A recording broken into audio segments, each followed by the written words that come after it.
afternoon. It's officially good afternoon because it's a minute afternoon. So here we are. Thank you for coming for the inauguration of this new program called One World, Many Beliefs. This is a partnership between the Winter Park Public Library and the Interfaith Council of Central Florida. We are very grateful to have this opportunity to present this program for folks in Winter Park and beyond. So my name is Rabbi David Kay. I am the chair of the Interfaith Council of Central Florida. We actually have a couple of, someone from our Traditions Council and someone from our Board of Directors who are with us as well. Thank you for coming, guys. Appreciate that. And we'll just get going. I'm going to do a presentation. There's going to be an opportunity for Q&A afterwards. We do this once a month. It's a brown bag program, so if you bring your lunch, we'll see if we can remember to have something for you to eat on rather than your lap in future months. But we do this once a month. It's on a Monday. Check the dates. It's not always the same Monday of the month. Depends on how other things are going, what else is happening on the calendar. But next month in November, we will be exploring Sanatana Dharma, otherwise known as Hinduism. And we'll have someone working on securing our speaker. I can't tell you exactly who it is yet, but that should be very, very interesting. The idea here is to take faith traditions more or less in chronological order of appearance in the world. That may not be exactly precise, but when they emerge according to whatever historical records we do have. So it's going to take us a while to get to the ones that you probably know better, the so-called Western religions. Those aren't the first ones to appear in human history. We're also going to be talking about other traditions, thought traditions that you may not be familiar with either. So looking forward to all of those. Anyway, we are booked through the end of December 2024. So there are lots of these that we're going to be covering, and even though that's, whatever that is, 14, 15 different traditions and worldviews, that's far from all of them. When we were putting this together, I took a look at a fairly exhaustive list, and if we went to denominations as well, we would need about 7.5 million years to do them all. We did it once a month. There's lots and lots and lots. So things we're going to overlook, definitely. We're not going to be that thoroughgoing. The idea is to give you an understanding and to clear up some misunderstandings. And so the subtitle of all of these presentations is going to be, It's Not What You Think. Okay, so I'm going to kick off this series with the discussion of faith versus belief, and I'm going to say it's not what you think. We use those words interchangeably. So here we go. So first of all, faith. How would you define it? Yeah, and the interesting thing is that there are probably some folks here in this room who would say, I am a person of faith. Okay, what does that mean? Don't want to put you on the spot, but I'm going to put you on the spot. What? I was born into it. Born into it. Okay, yeah. For many of us, that's a cultural thing. Yeah. Personal belief. Your personal belief. Okay, so we're combining faith and belief. Yeah. Believing without seeing. Believing without seeing. Faith. Yeah. Actually, I like your subtitle. It's not what you think. Because I would distinguish faith and belief as belief is what you think, and faith is more the feeling of confidence in whatever that is. Okay. Cool. Anyone else? All right, we're going to go to the dictionary. That's always, that's always the way to go. So this is from Webster.com, so this would be the Merriam-Webster dictionary.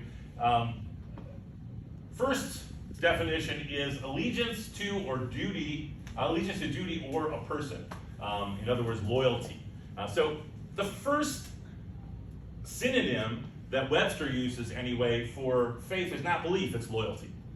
All right, so for example, I lost faith in the company's president. Underneath that, fidelity to one's promises, sincerity of intentions, acting in good faith. All right, so we've got loyalty, fidelity, sincerity. Second definition, belief and trust in and loyalty to God. So we don't get to religious belief until the second definition. Primary definition of belief has to do with loyalty, fidelity, sincerity of intentions. Belief in the traditional doctrines of a religion, Underneath that, firm belief in something for which there is no proof. So we're getting back to that. Clinging to the faith that her missing son would one day return. Okay, so there's all kinds of different ways of believing what you don't have proof for. And then complete trust. All right, and finally, the third definition, something that is believed especially with strong conviction, especially, oops, I should have gotten a space in there, a system of religious beliefs, for example, the Protestant faith. So a faith can be an entire system. All right, so faith has to do with maybe not so much what we believe, but what our attachment is to something, right? Our loyalty, our fidelity, our trust. And we go down to the second definition, all the way down there, complete trust. Reliance, perhaps. All right, so belief. How would you define it? We already had a couple of distinctions made. Maybe it's not what you think because we don't know what we think. Possibility there. All right, then let's go to the definitions in the dictionary. A state or habit of mind in which trust or confidence is placed in some person or thing, as a belief in God, a belief in democracy. I brought the table on the belief that it was an antique, or contrary to popular belief, one of my parents' favorite expressions to use with my brother and I when we were growing up. Contrary to your popular belief, bedtime is at 8:30. Something that is accepted, considered to be true, or held as an opinion, something believed. Okay. I thought you weren't supposed to use a word to define it. Yeah, I didn't. Yeah. An individual's religious or political beliefs. Not views, but beliefs, interestingly enough. Hi, come on in. No problem. Please. A belief can also be a tenet or a body of tenets held by a group, the beliefs of the Catholic Church, for example. And then third definition, conviction of the truth of some statement or the reality of some being or phenomenon, especially when based on examination of evidence. That's a mouthful right there. Punishments when I was in 8th grade would be to diagram that sentence. So let's go through that again. Conviction of the truth of some statement, okay, or the reality of some being or phenomenon, especially when based on examination of evidence, belief in the validity of scientific statements. So, at least when we get down to the third definition, belief isn't necessarily something that you don't have proof of. In fact, there's this idea that belief should be predicated on the examination of reliable evidence, at least in scientific terms. Okay, so excuse me. We kind of run the gamut here, because when you start with the first definition, that's the most commonly used meaning of the word, and we're talking about belief in God, a belief in democracy. I believe that this was an antique table. Contrary to popular belief, you're talking about something more abstract. When we get all the way down, belief is something a little more concrete. We're not supposed to believe things, perhaps, at least according to the third definition, unless we have something to back it up, other than just our feeling that this is something that's true. Okay, so you can understand how faith and belief get conflated pretty easily. What we say is, I believe. Sometimes what we're saying is, my faith is, right? It's something that doesn't have proof. Interestingly enough, in my tradition, in the Jewish tradition, we don't have formal dogma, but we do have 13 articles of faith that were created by an 11th century sage named Maimonides. And each of them begin with the statement, I believe with a perfect faith. All right, so they combine belief and faith. All right. So I'm going to delve a little bit into this. This is Fritz Marti, He's a Swedish-born philosopher, 20th century. I have not read a whole lot of philosophy. I took one philosophy, upper-level philosophy course in college and got totally lost. Nevertheless, Swiss-American, he came to the US, did most of his teaching here in the United States. And he is in a paper called Faith versus Belief that was published in the Journal of Religion back in 1946. He was citing what was then the entry in the Merriam-Webster dictionary. Okay? Belief and faith in modern usage differ chiefly in that belief as a rule suggests little more than intellectual assent. Faith implies in addition the element of trust or confidence. Belief in God, faith in God. As one in whom persuasion and belief had ripened into faith, quoting Wordsworth. All right? So what's he saying?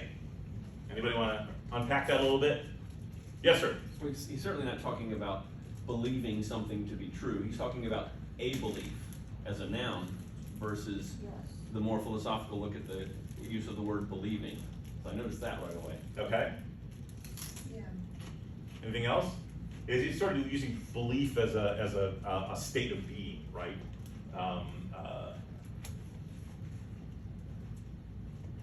What about this bit about intellectual assent as little more than intellectual assent? When he says belief is little more than intellectual assent. You just think it's true. Huh? You just think it's true. Right. So when you say I believe that, what you're really saying is I think that. Right? That's my thought, that's my perspective, that's perhaps even my bias. Okay? How much more then is faith? It's, at least according to my reading of this, feel free to disagree and say so. Faith is intellectual assent plus confidence. I'm confident that I think that. That's my faith. Okay?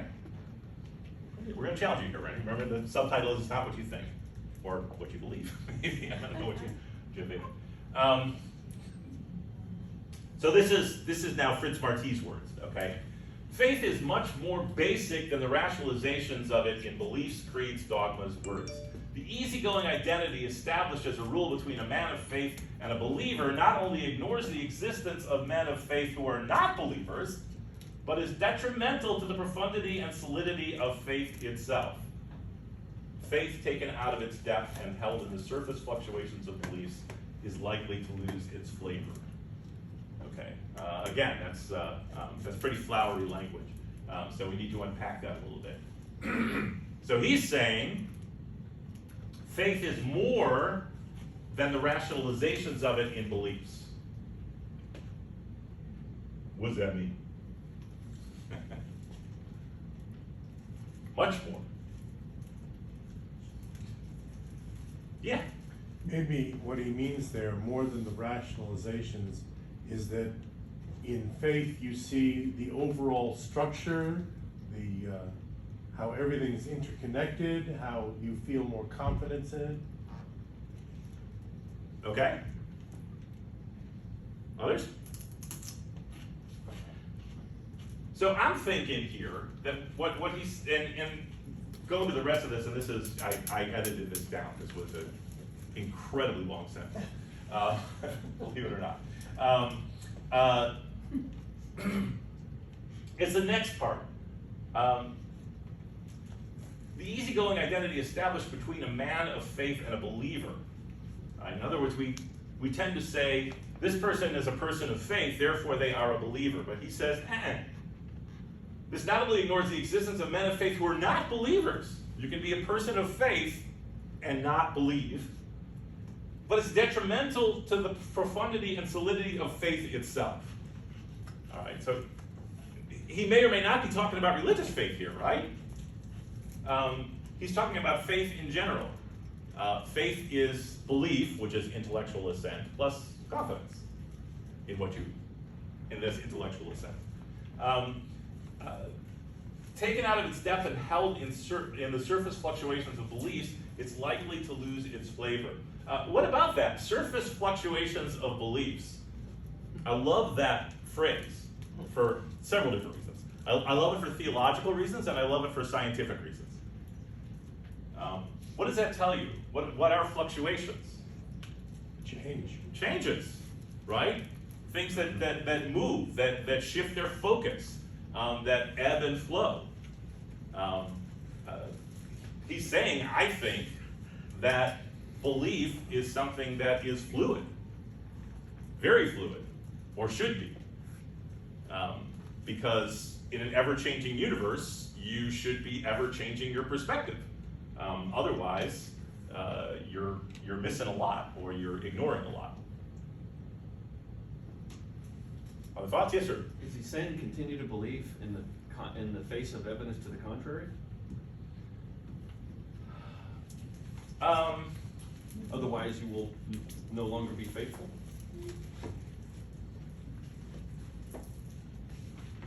Or have I gone below the surface?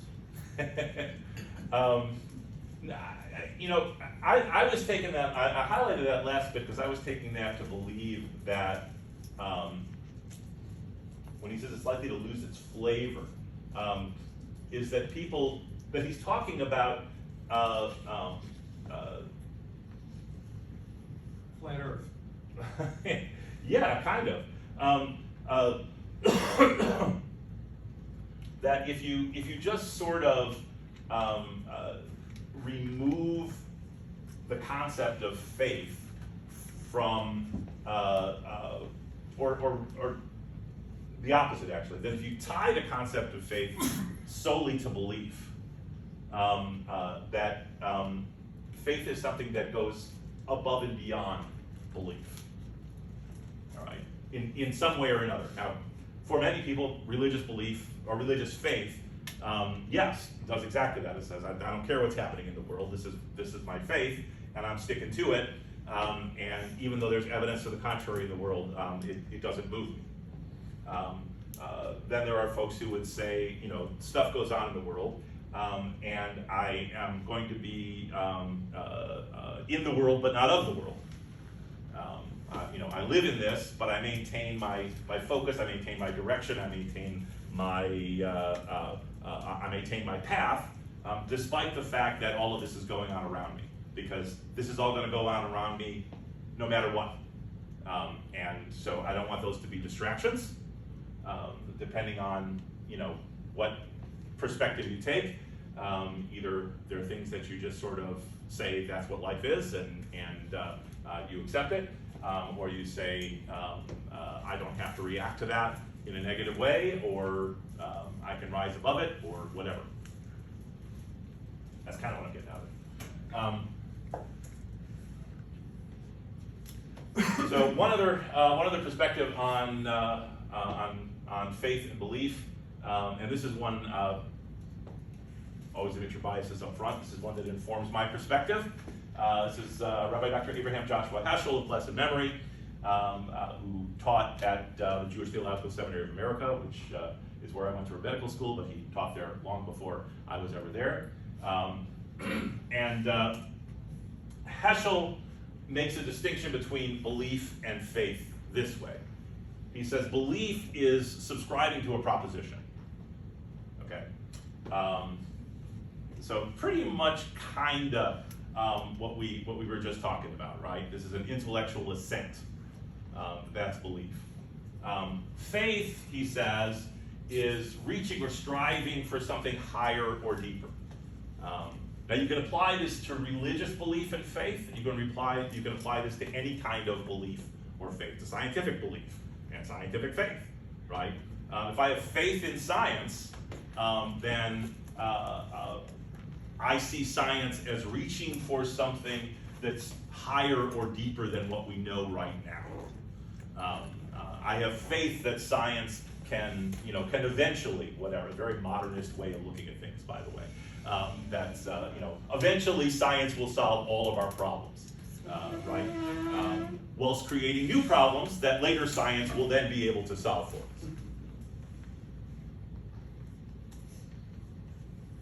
And I want to introduce you to this concept because for me this is really the distinction in what Heschel is saying.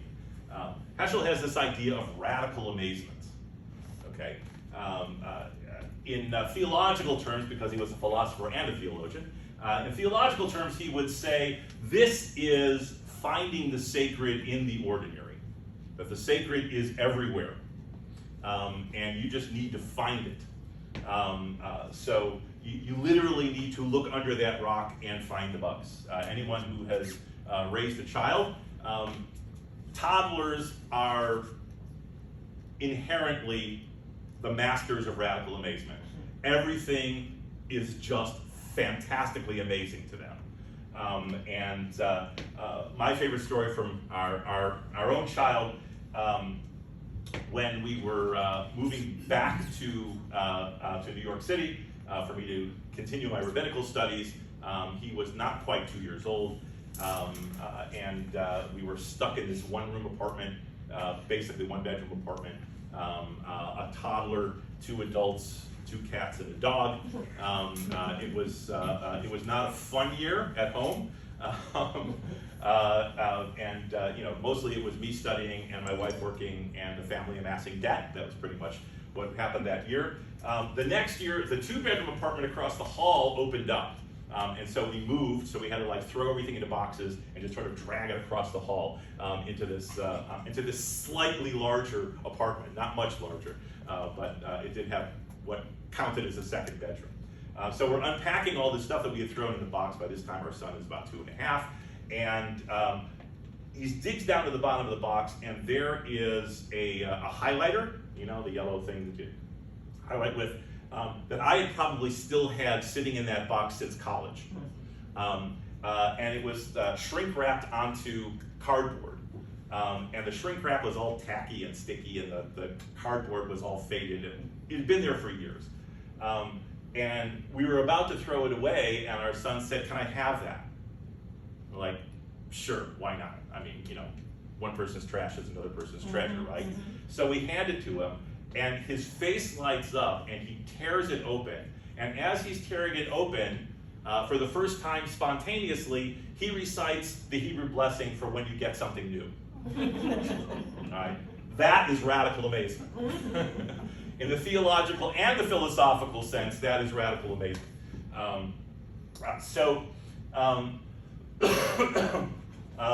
And that's where this dynamic with belief and faith, I think, comes in.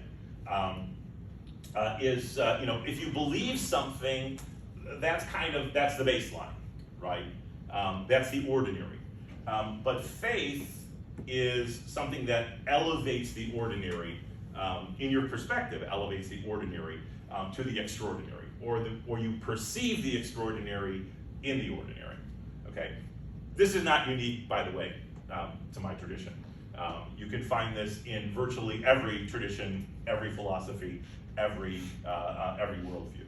That we find the extraordinary within the ordinary. That's how we make meaning, right?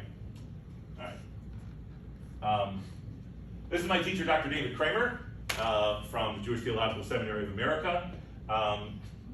This is not the most flattering picture of Dr. Kramer, but the other ones that I could find on the Jewish Theological Seminary website were not of enough of a resolution that when they got blown up this big, that they were going to get all pixelated. So he put this on the internet. I didn't. I didn't take the picture. So Dr. Kramer gets some credit. I took a class with Dr. Kramer that was called Jewish Intellectual History. And on the first day of class, one of us raised our hands and said, one of us, meaning me, and said, "Dr. Kramer, we're required to take this course. What exactly does intellectual history mean?" And he said, "I have no idea what that means. I have no idea what it's supposed to mean. I have no idea what the syllabus is supposed to be. So I just created my own." And he said, "The thesis of this class will be as follows. Tell me what you do, and I'll tell you what you believe." So we spent a semester exploring that notion. Don't tell me what you believe, tell me what you do. And let's just put it this way, Dr. Kramer is a very confident individual, And so he can say something like this: you tell me what you do, and I'll tell you what you really believe. The frightening thing about it was he was consistently correct in being able to tell you what you actually believe based on what you do. Which takes me back to that idea that of Heschel's and really of Marti as well, that belief is this subscription to a concept, is intellectual assent. That's what you believe. And that's what powers your action, much more so than what you claim to believe, which is really sort of more along the lines of what you're aspiring to, right? Most of us, when we talk about what we believe, what we're really talking about in Heschel's terms is what our faith is, okay? Religious or otherwise, right? This is what we aspire to. This is what we would like to be. This is how we perceive ourselves. This is what we would like others to perceive us as being, right? So, when we say, I'm a good person, I am a good person. First of all, we probably don't have to keep saying that if we really, really believe it, but that's more of a statement of faith in Heschel's terms, right? I aspire to be a good person. I'm trying to be a good person. I would like to elevate myself to the point that I feel like I'm a good person, all right? Dr. Kramer, on the other hand, would burst that balloon for you in class, as he did many times for many students, and say, yeah, but what do you do that's so good that you can lay claim to that? Oh, I don't have a police record. Okay. That just means that you have hit the baseline of being a decent citizen. I don't do drugs. I don't do drugs, right? Great. Lots of people don't do drugs. Right? I've never cheated on my significant other. Well, yeah, isn't that like one of the basic precepts of that relationship that you have, the agreement that you have with this person? So what is it exactly that you do that makes you such a good person?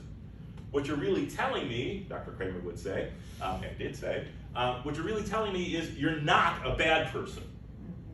And that's not so much a belief or faith, really.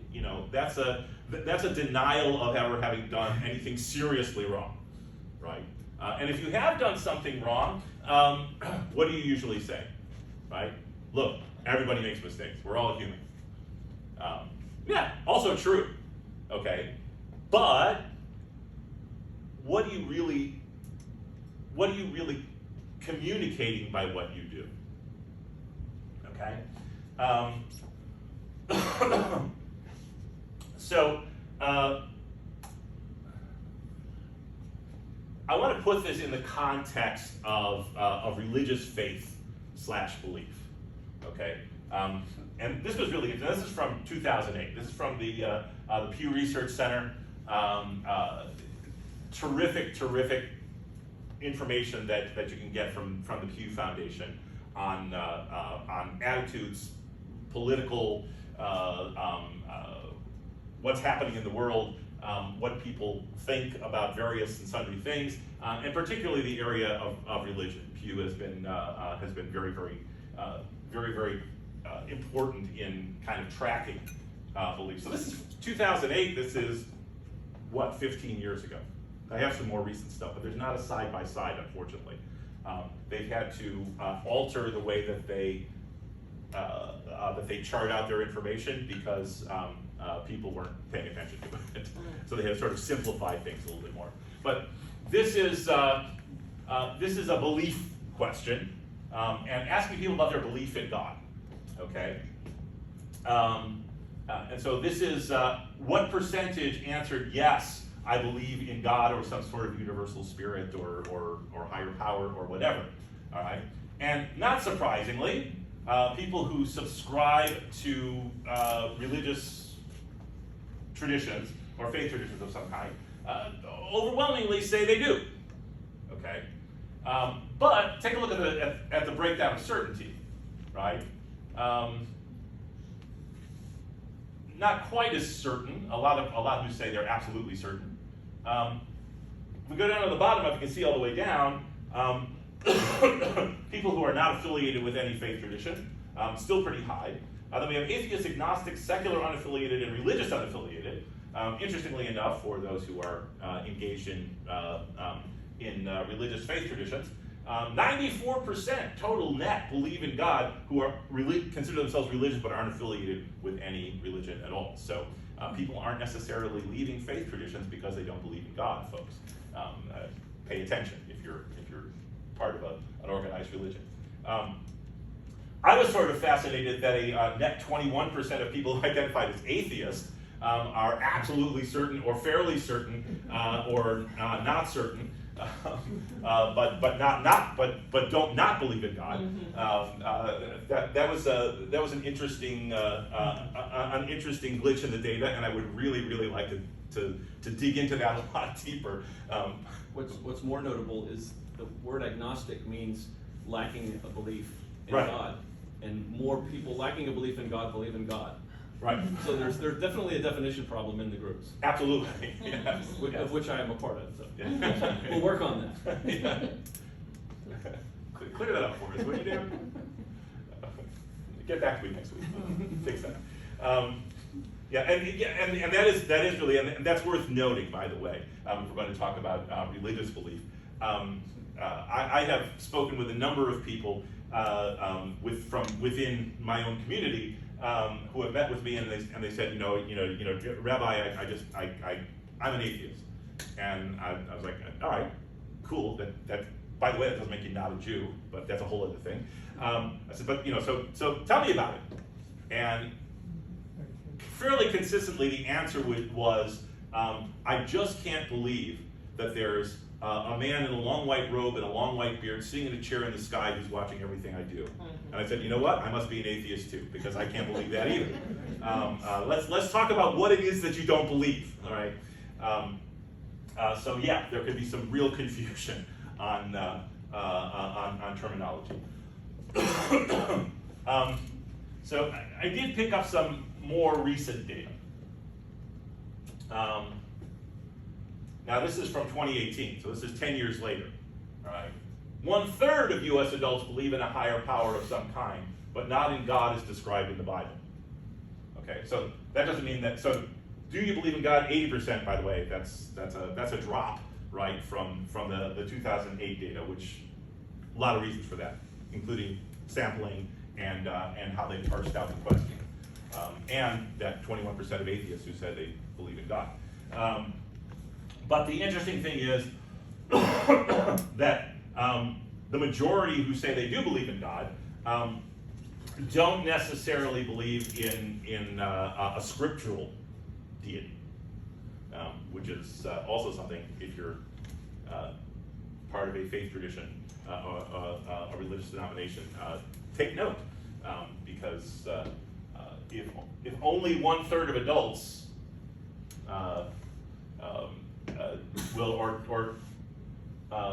if 1/3 of adults are saying, I believe in God, but not the scriptural description, we're missing a huge swath of your population.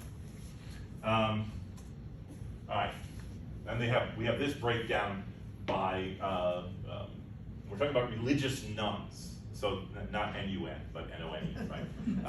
These are folks. This was the folks that were sort of the secular unaffiliated, right, or the religious unaffiliated in the previous data set from 10 years earlier.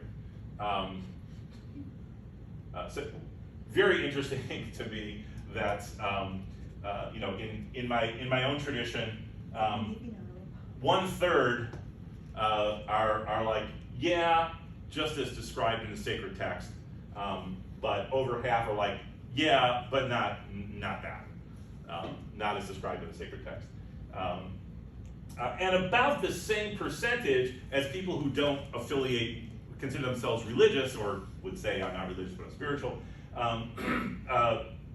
The nuns, about the same percentage who say, yeah, there's something else out there, but it's not this scriptural, textual kind of deity, right? So what does this tell us about the concepts of faith and belief? We have a very large percentage of the population, and one of the reasons why I wanted to compare these two data sets from 10 years apart is to demonstrate that that large swath of the population has grown larger in the last decade or two, right? What does this tell us about faith and belief? More skepticism? More skepticism, okay, yeah. I want to come back to the idea of skepticism because well, just because. I don't want to tip my hand completely. Anything else? More education. More education, okay. All right, so the more you know, the more skeptical you become, right? There's that supposed psychological phenomenon, right? The more you know, the less confident you are that in what you know. By the way, that's been heavily refuted. So don't lean on that, and don't repost that meme on social media, because very recently there's been some controversy about that. However, nevertheless, yes, we do see this connection between education and skepticism. Yes, sir. Politicization, politics during that period, that 10-year period. Okay, yeah, polarization, politics, right? Sort of a shift towards the extremes. Also interesting to me though that the majority in the middle there, right, or that the sort of middle ground is still the majority. People who aren't saying, I'm not saying no, but I'm not saying yes. I'm not agreeing just because you show it to me in the book, but at the same time, I'm not rejecting it completely, which perhaps is an opportunity for hope. Yeah. It's interesting because it reminds me of a couple of different articles that I've seen that say none of the above is the fastest growing religious affiliation, and also the fastest growing political affiliation. Yeah. So something's going on there. There was a lot more doubt in just taking things on faith, and a lot more independent thought. Great. Yeah. It also depends in culture, because if you see South America, that there's a lot of uneducated people. They accept their Catholic religion like that's it, and they don't question nothing. Like they don't even know how to read, but they can just walk on their knees if they have to. Yeah. So it's very difficult. But here you have more education, you have more options to see the internet and read, but there you go to there, it's just it's faith, completely blinded faith. Mm-hmm. Even though you explain something else that is completely no. So there's a lot of ignorance. Of course, it's fine to believe and to have faith in a religion because that's all they have. That's all they have. So they need to hold on to something, but we cannot compare what some people are since the Christopher Columbus. It's just they came just to doctrine whatever they want them to believe, and it's tradition. There's no way you can change that. So it's in their own DNA. Even though they know how to read and write, and they can, that's not going to change. So. All right. So yeah, culture drives a lot of it too. Absolutely. And that would be another session. Is the blurring of really the superimposition of culture on theology. Yes. Right? And vice versa. But so many things that we say, this is something that's that's part of my religion. And it's like, actually it's not. This is something that was part of the local culture that got picked up by the religion and was imbued with this theological importance that it never really had in the first place. That's a whole other section. David. When you also look at other countries, the religiosity of those countries aligns in a way that's similar to this, because the dependence on the social safety net that religion provides is less and less important in countries that have been longer developed and are less religious. So I think there's a correlation between belief in the organization belief in the God, and the need for that community in their lives. Interesting. Yeah. And more people aren't marrying in their religion they were brought up in. So I think, 100 years ago, you more than likely married somebody within the same religion, more than now. Yeah, in some cases, 100 years ago, you couldn't marry somebody outside of your own religion. I mean, there were restrictions. Look, folks, I met the guy who successfully sued to remove restrictive covenants on the oceanfront condominiums in Naples, Florida, that restricted Jews from buying condos. Oh, wow. He won that case in the mid-1990s. Okay, so it's not like this is right. I mean, this is, yeah. Anyone else? Yeah. Well, somebody mentioned culture, and it occurs to me that America has a huge emphasis on individualism, which is not the same in other countries, where it's more about community. So we have independent thought here is a strong value in there. Yet we're more religious than other countries. Because you have the freedom. Because where I was born, the country has a religion, and when you go to school, you have to take religion. Yeah. Even though if I were Jewish, yeah, you can go to the library and don't take the class, but then you can go back. Right. But if the country is Catholic or the country is Jewish or whatever, you have to, since you're little, you're trained to that. So. It's not an option. So here you have options to think, and I don't like it, I don't believe in it, and you can actually be free to, over there, like you be killed, I don't know. Oh, what are you talking about? Yeah, I don't believe in it, whatever. You have to follow the tradition, you have to follow like the rules of the country. Yeah. Weird. Look.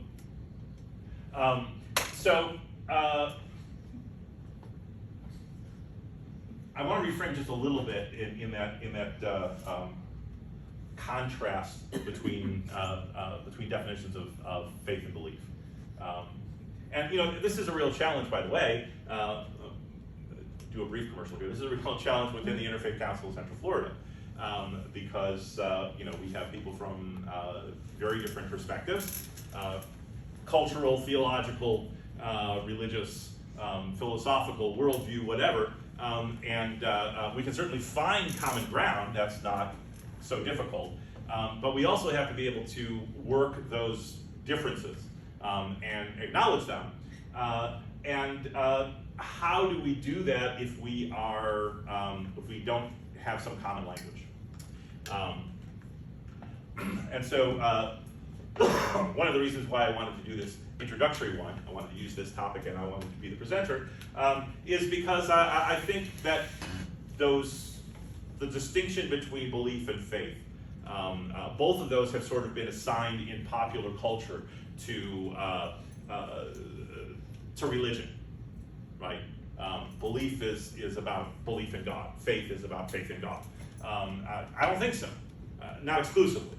You certainly can have both of those, but at the same time, I think we can go back to Heschel and say there's a core definition.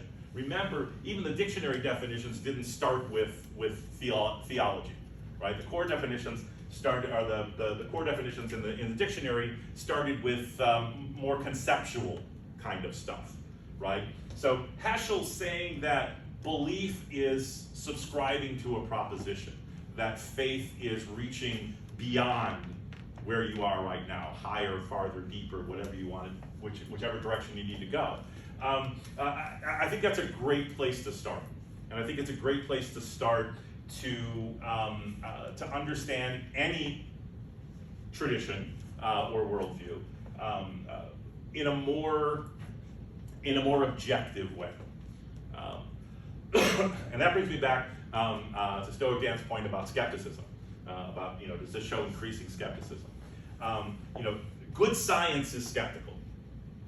I grew up in a household. My mom was an elementary school teacher. My dad worked in basic research.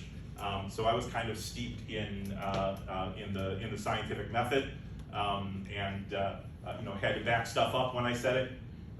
Nothing, by the way, nothing shuts down a kid trying to scam you faster than saying, "Show me the evidence." You get really creative, though, I will say that. You can come up with some really creative stories. But nevertheless, that's what I learned from a very young age, right? Good science is skeptical. And so when I hear people saying, science shows, whoa, time out. Show me the evidence. Is there another way to interpret that evidence, right? What's refutable here? Because for a scientific theory to be a scientific theory, it has to be refutable.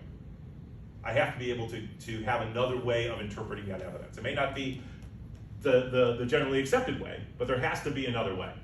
I have to be able to reproduce those results, and so on, okay? I would say that, in general, faith has to be skeptical. If you're reaching for something beyond the ordinary, or you're trying to grow or expand or go deeper or whatever, you need to have some skepticism. If about nothing else, about what you believe right now. Right? If you're not skeptical about what you believe right now, I can't see how there's any possibility of going farther or deeper or higher or growing in any way, because you're going to be perfectly complacent. I love where I am right now. This is fine. This works for me. I'm comfortable. Don't tell me anything else. Okay? That's bad science, and I think that's also bad theology. Some people would say that if skepticism is not an option, then what you have is not really faith. Blind belief. I would concur. I would absolutely concur. Okay, I think that's all I got here. Yes, it is.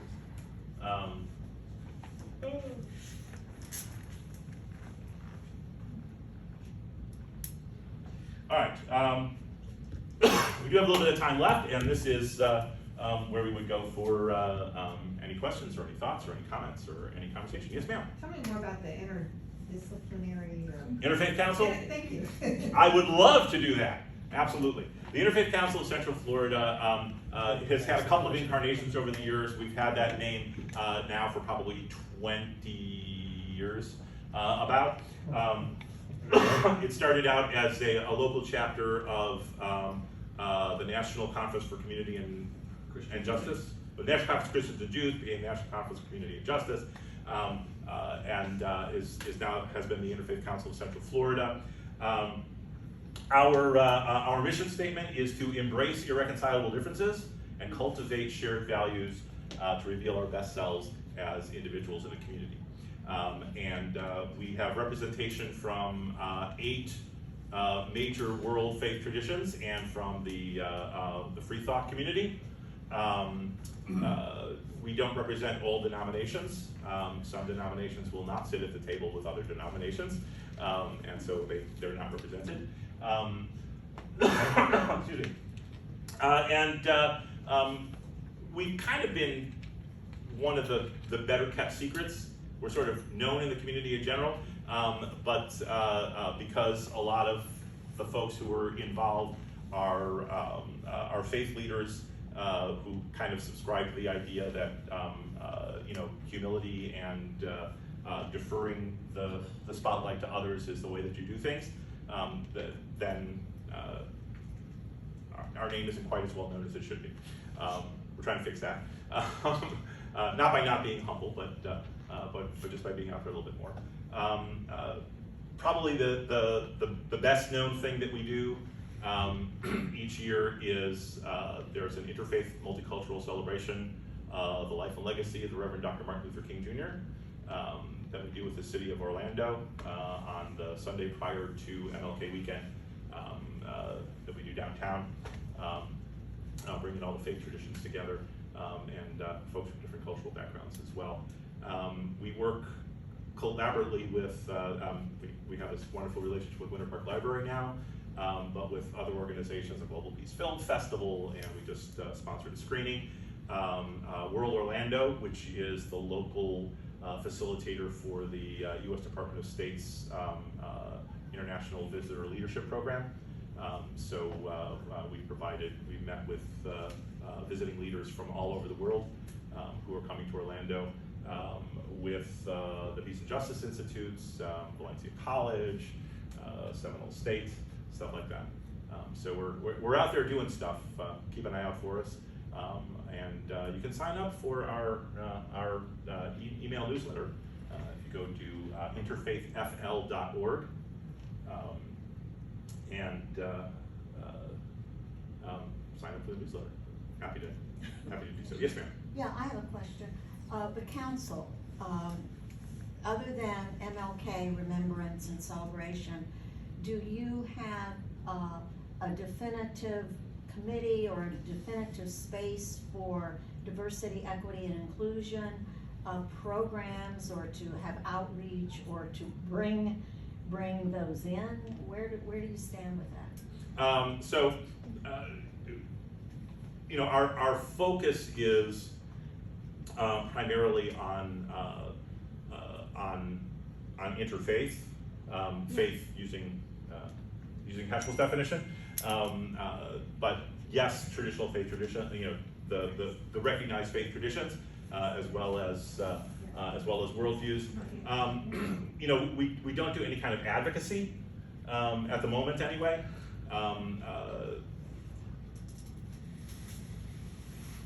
We're committed to diversity, equity, and inclusion in the sense that we are sort of an inherently diverse organization. We're conscious and intentional on how we put together programs, who's represented. Obviously, we can't represent everybody all the time. It depends on what we're tapped for. We provide speakers and participants for programs and panels and stuff like that. So if someone contacts us and they say, we're doing this program at Valencia College and we need representatives from the Jewish, Christian, and Muslim community. We're not going to say to them, hey, how about you add some other folks? If they're looking for very specific stuff, then we provide that. We do our best on our board of directors to make sure that we have disparate voices representing different faith traditions. Also, the importance of representing minority faith traditions and worldviews as well. We have, in addition to our board of directors, we have our Traditions Council. That's kind of the representatives from those 8 different faith traditions and the free thought community. That's a group of about 35 people, and a lot of thought went into how to put that group together so that it was both fair and equitable. Equitable but not equal. Okay, so in other words, if we were going to do this by percentages, then 70% about 70% of the Traditions Council would have to be Christians. But if 70% of the Traditions Council were Christians, if there was any issue that came up that was of particular interest to Christianity and not so much to minority faith traditions would have no voice.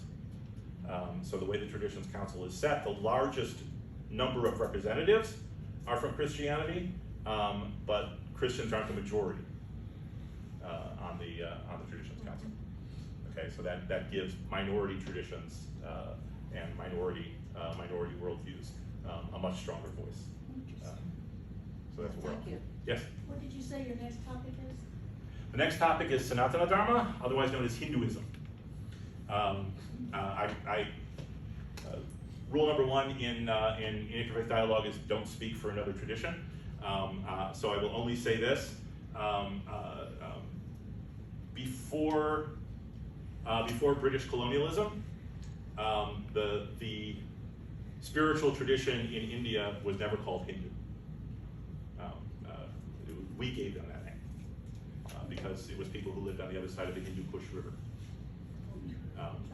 Yeah.